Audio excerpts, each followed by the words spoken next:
Yeah, okay, so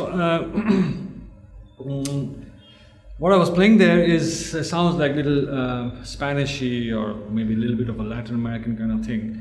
Very simple, but it's basically, if you backtrack, it's like you have to travel with time a little bit. It's like when music started, every country, every place has its own culture, their own food, the way they dress, they have their own kind of music, and there's a reason for that.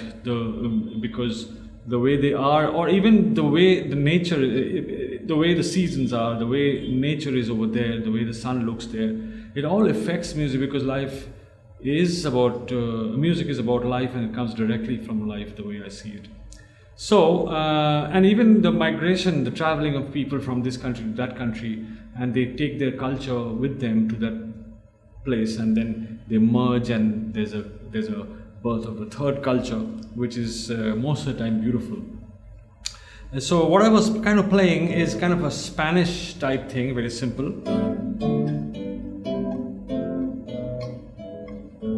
But if you want to do a little bit more harmonically improved or rich thing or sophisticated, you have to study that art, and that basically came from classical music, European classical music, and later with jazz music.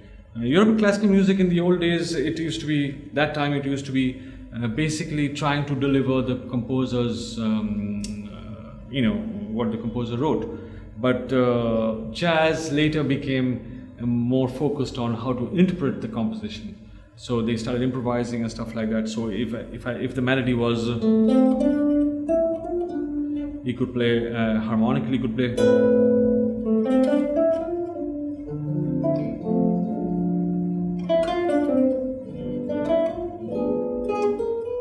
Oh, that's wrong. No, sorry.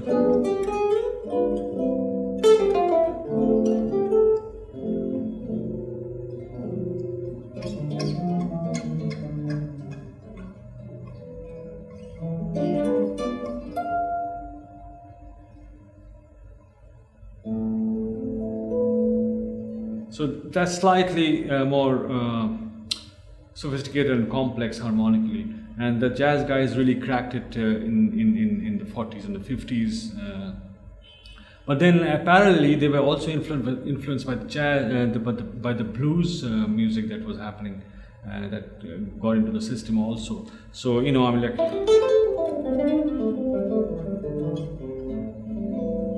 So that kind of feel was also there in the jazz music, even though it's just a 5-note scale, minor pentatonic or blues type scale.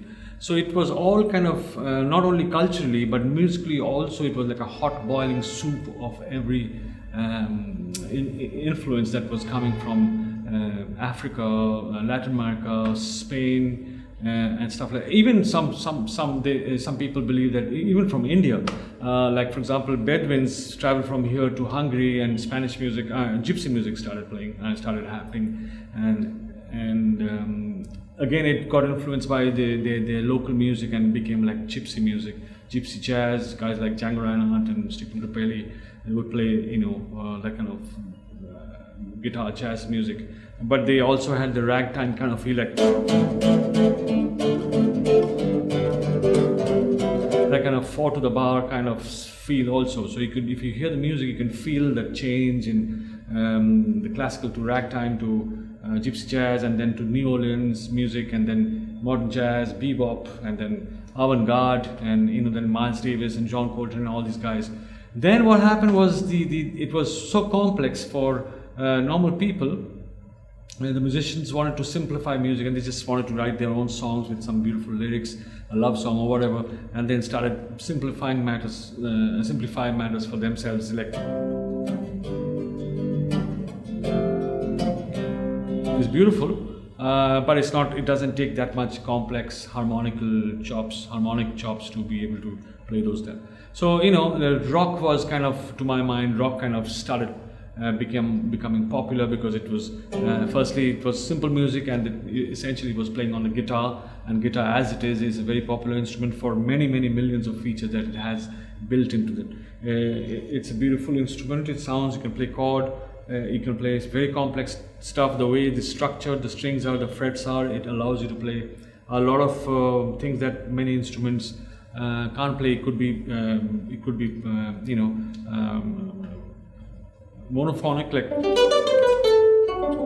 it could be polytonal, so it could be polyphonic. So it's got its own, and plus it looks fantastic, and it's so close to your heart, sitting on your lap. It's a good feeling. So it kind of guitar took off, and then it's the jangle of the guitar, and then because this instrument can go electric as well, you could play to big venues and arenas, and became like a chain reaction. All over the world became rock and roll music, became very popular, and became common people's music. But then after a while, the common people, those musicians who were playing rock, they kind of learnt up, they got kind of saturated in the mind, and they wanted to learn the harmonic chops, the jazz idiom. So they kind of learnt the harmonic thing back again, but they had the rock attitude in them, because they were playing rock music, and they executed all the harmonic thing, that kind of thing within their style. So it became like jazz rock music, which later came to be known as like fusion music, rock and jazz, the fusion of rock and jazz fusion music. And then that took another level. Like a gentleman called John McLaughlin, he formed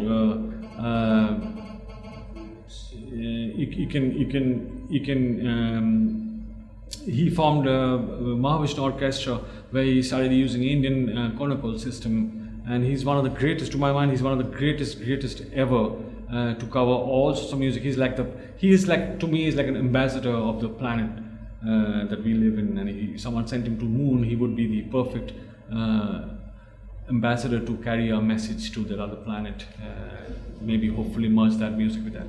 So because he's got the romance of Spanish music,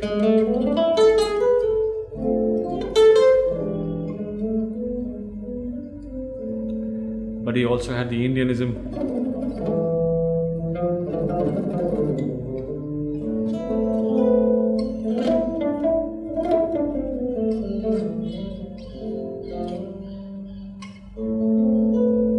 That kind of thing. He has the divinity of Indian music. He had the complexity of jazz harmony. He had the viciousness and the ferocity of rock music. He has it down, So these are all expressions through one guy coming out, and you have to understand music in a very deep way to kind of fulfill yourself and the audience. But here, having said that, the audience will have to also sometimes educate themselves to come and understand what the artist is doing, and otherwise, if they don't kind of have a high-tech radar to capture the information that the artist is trying to present, they're losing out, and they're losing out on the level of the degree of enjoyment that they might get. So that's how the music have kind of come through evolution and through time. Styles have changed because of the time that was going on. Vietnam happened, rock music happened, flower power happened, and then again the world cleaned out for a little bit, and then different kind of music came out, the technology came into being, and then electronic music came, and then all the jazz guys played very finely tuned studios, which they sounded like glass and jewel-like notes and everything, very pristine, clean happened. But before that, in rock music, it was kind of a gritty, dirty kind of thing. So all these expressions are part of our lives. So that's what I thought, is music is all about. Music all about, it's kind of expressing what you feel through your craft. And but to be able to do that, you have to really work on your craft, and it is a very abstract form of craft, because everything else, like painting, at least you can say that is red. Even if you don't know how red is too red, at least you know that's red.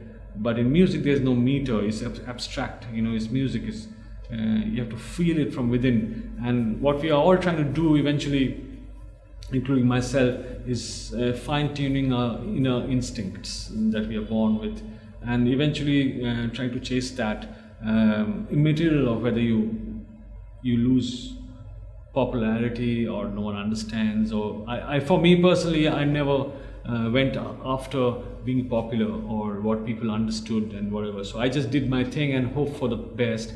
And I think every true musician should go for that, and then take that chance, take that unknown factor in life. And that's probably the romance of playing music. And I think eventually it's a big love affair that we are having with something that we don't even probably know. So yeah, it's like evolution. Music, talk about music, classical music to life, to Brazilian music, to rock music, to wars, to Vietnam, and to flower power, to Haight-Ashbury. It's just all part of a big life that we are having. It's like beautiful, and you have to plunge in and you can soak up all the information that you have from all these little issues. But one thing, to be able to recognize what you're feeling in your inside, and to be able to express through your medium, which is music in this case, you have to learn the art, the craft to be able to express that. So, for example, if you play the blues, so that's the note that gives you the most churning, painful kind of sound. You're kind of, I think we are all tuned to that vibration or that frequency that we feel with that note. So, and then we create music with that.